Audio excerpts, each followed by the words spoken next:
Senator Daniel, Senate Bill 552, modifications to Notary Public Act. I'll handle that bill. Or Senator Daniels here. I'll let him handle it. Gentleman's recognized. Thank you, Mr. Chair and members. Appreciate the urgency with which this bill is moving through the House today.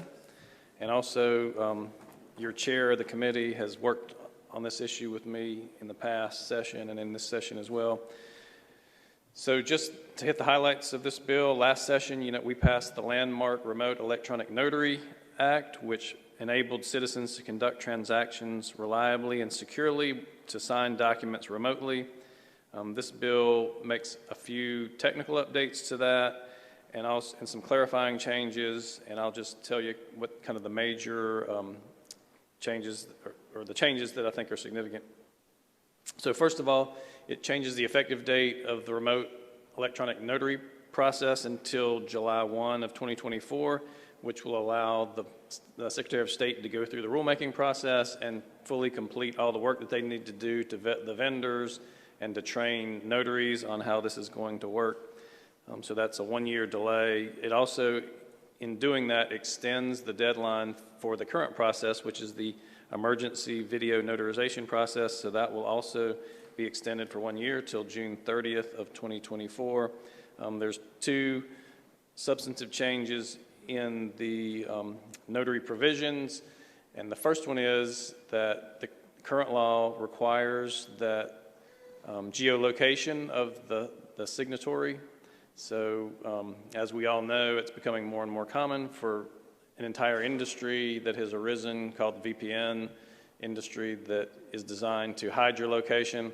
So some of the remote notary vendors have said it's impossible in some cases for them to actually identify where the voter is through technology.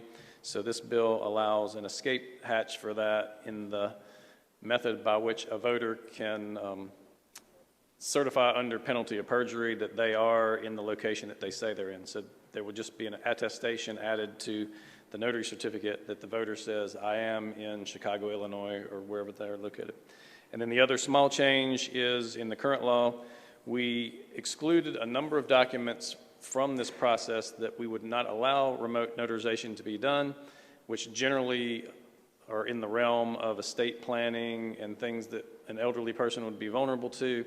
So one of the things that we have agreed to change in the bill was one document that was prohibited is a beneficiary designation change on something like a brokerage account. And so that is a document that's currently prohibited that now under this bill would be allowed. I did sort of run that by the Bar Association's estate section.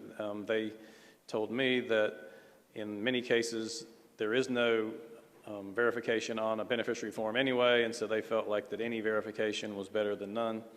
So that was changed in the bill. I'm not aware of any opposition to the bill at this point. Members, is there any discussion or debate on this bill the chair's worked very hard on with Senator Daniel? Seeing none, Representative Kyle Hall moves for a favorable report. All those in favor will say aye. Aye. All those opposed, no. Ayes have it. The bill receives a favorable report. Thank you, sir. Thank you, committee.